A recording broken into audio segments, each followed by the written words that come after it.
What is up, everyone? Back here again to give you guys an update on the Hell Week challenge on the 57. Trying to get ready for Goodguys. Man, I've got the under the hood looking good, in my opinion anyway.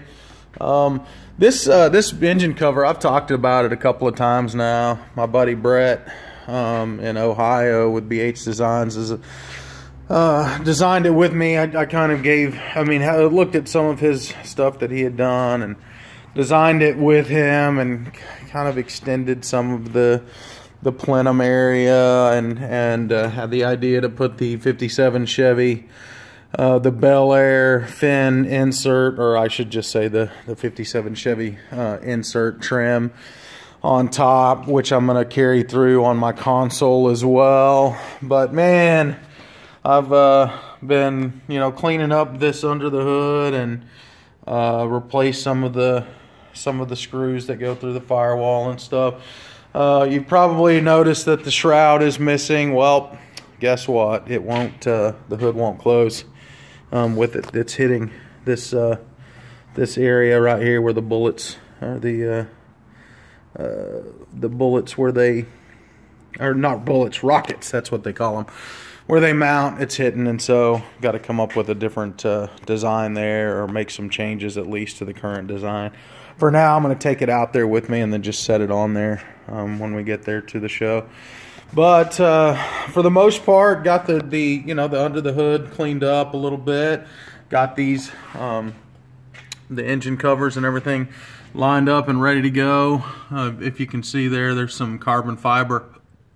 It's kind of hard to tell, but there's carbon fiber under those holes, and then this is all bare metal, and it's just been cleared. So I love it, man. I love the look of the bare metal. The plan was to paint it all red to match the car, but man, it goes really cool with the wheels. In fact, if you can see in this picture, see the wheel and the engine cover, they're so the similar.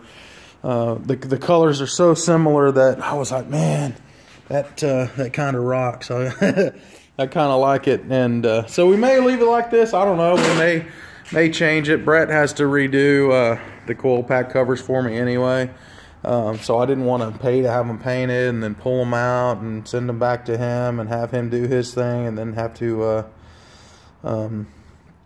have them painted again. So I just shot a real light coat of clear over them. The hinges that we've talked about in the last couple of videos, everything's good to go. Dad is headed up here from West Texas tomorrow, actually Thursday, and he's bringing the rest of the hood components with him, care of Cecil Purrier. Thank you, Mr. Purrier. Shout out to him and his trifive business that he runs out of Lubbock, Texas. He is bringing me the hood latch, the support bars, the center support. Hopefully, Cecil's going to check tomorrow morning, make sure he has all that stuff, and he's going to bring it with him from the hub city to me, so that we can get rocking and rolling on that. So also got the quarter glass installed. Just on this side for now. Shout out also to Steel Products for their really nice weather strips that they sent to me, that were custom ordered and custom made for this specific glass. They didn't have anything in stock. Actually, nobody had anything in stock, and so I ordered those from them and got them done. They match perfectly with the glass that I ordered from another vendor. I say perfectly. I'm looking through the front glass and the rear glass at the same time, and though they are green, there is a slight variance in the tints, and you may be able to see it here. It's so slight that only someone like me is gonna notice that. And then Brett is sending me also my package tray. I'm so excited to have that. To get that sucker, because it's going to be here tomorrow, and that is going to cover up the old ugly factory package tray which is there and has been sprayed. I've got to go in and trim both of those holes out. I'm going to put some Memphis Audio speakers and so forth in there. You guys are probably thinking that I'm absolutely nuts, and I may be, but we're still shooting for a Saturday deadline on this thing. Really Friday night, because we want to be at Goodguys on Saturday morning. So I'm going to pull an all-nighter tonight, and I have configured all of the vintage air. So I'm running all of the duct work tonight. I am going to reinstall the factory radio, because I'm not going to do this whole stereo thing right now. Obviously, that's a project in and of itself, and so I'm going to put the factory radio back in, put the glove box and everything together, get all of that done hopefully this evening, and I may even get the dash trim installed. Unfortunately, I do not have the clock that matches my gauges, and I hate that because I don't want to put the factory one in, but it is what it is. That's probably what's going to happen for this. So that's going to happen, and then I'm going to hopefully going to hit the upholstery shop tomorrow afternoon. If not, it'll be first thing Thursday morning, and let them start rocking and rolling on the door panels, the trim panels for the rear. I ordered some really cool armrests for the front and rear from Smart Parts, I believe it was. Smart Parts. They have some pretty sweet armrests that are called the Tri-5 and then Tri-5 Mini that will go on a custom door panel. And so I think they're designed to kind of go right in this area here, so it should mount right under the regulator mechanism, or the latch mechanism here, and kind of swoop back.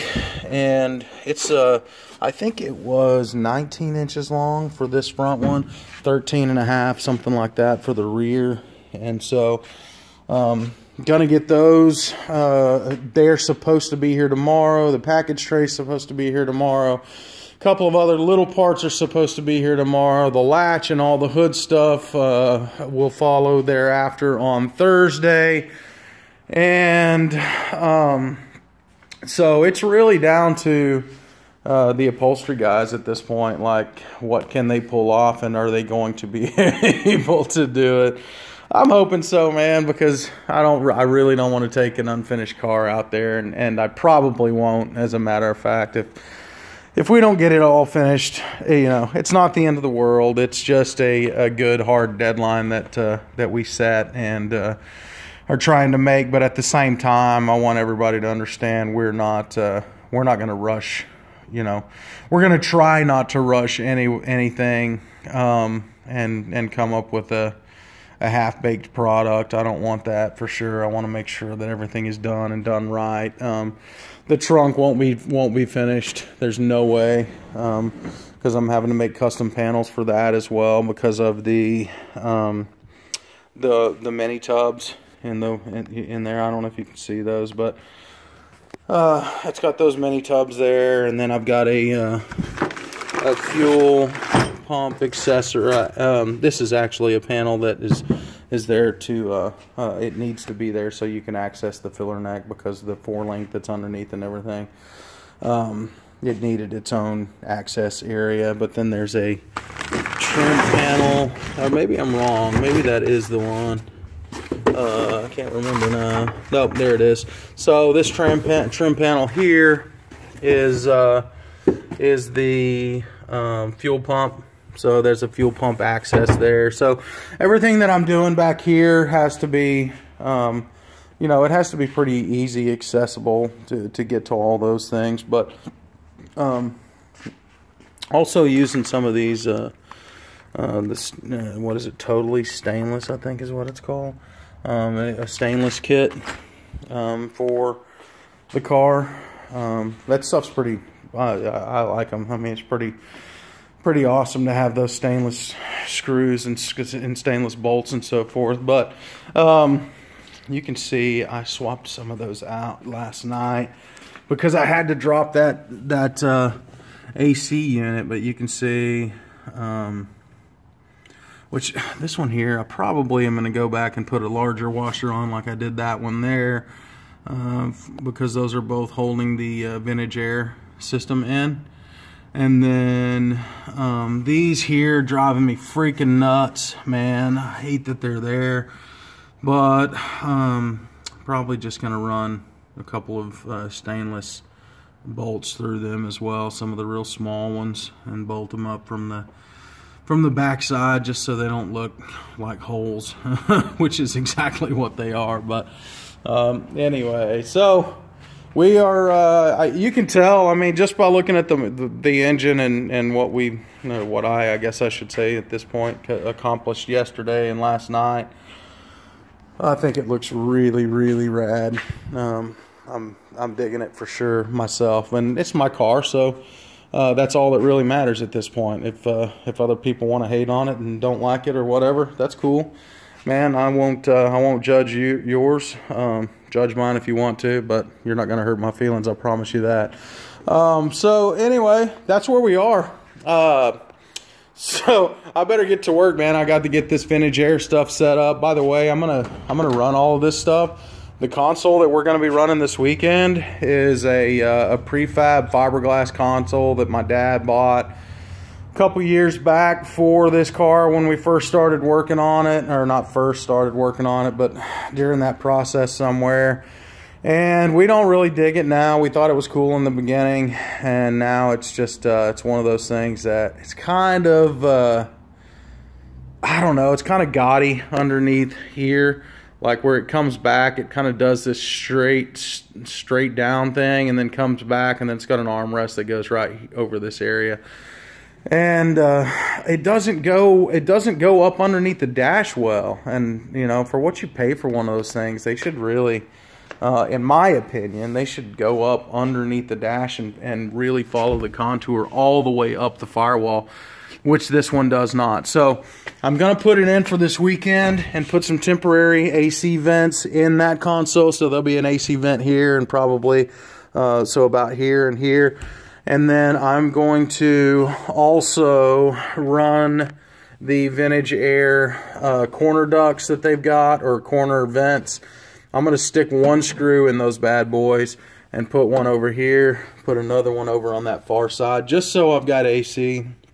And so that stuff is installed, but by no means is it staying. I'm most likely going to build a cool little panel that will kind of come down with the contour of the dash here and flow right over the top of the emergency brake handle, which I think it needs anyway to kind of cover up some of the gaudiness down there. But so it's gonna come down with, see this swoop here, come down with this swoop and just follow around straight down this way, and then straight up right by the windlass piece that will go right there.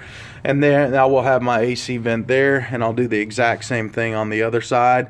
But see where the dash kind of swoops down by the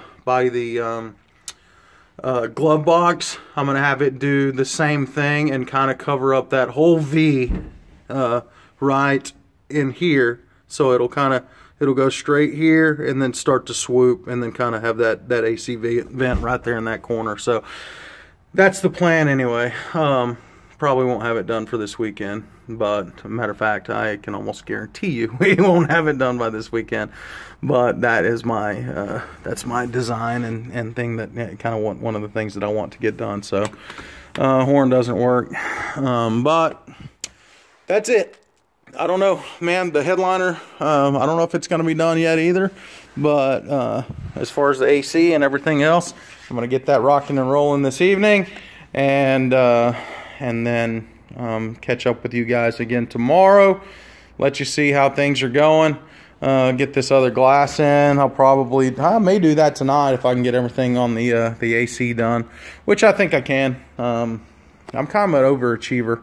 And I've got severe ADD, and I also have some kind of compulsive disorder that makes me, once I set a task and start working on it, I absolutely cannot stop until it's finished. And so if I'm out here till 2 o'clock, 3 o'clock in the morning, and have to be working for my real job by 7 a.m., that's what I do. And people think I'm nuts, but it's just it's just in me that way. So, all right, guys. Well, I hope everyone's having a good night. I wanted to give you just kind of the heads up on where we are right now. It may not look like there's been a lot accomplished, but I promise you, last night, man, it was getting all that engine cover stuff done, getting the AC bolted back up in there, all that stuff. It was a chore. So, all right, man. Hope everybody is doing well and look forward to seeing you soon. Take care.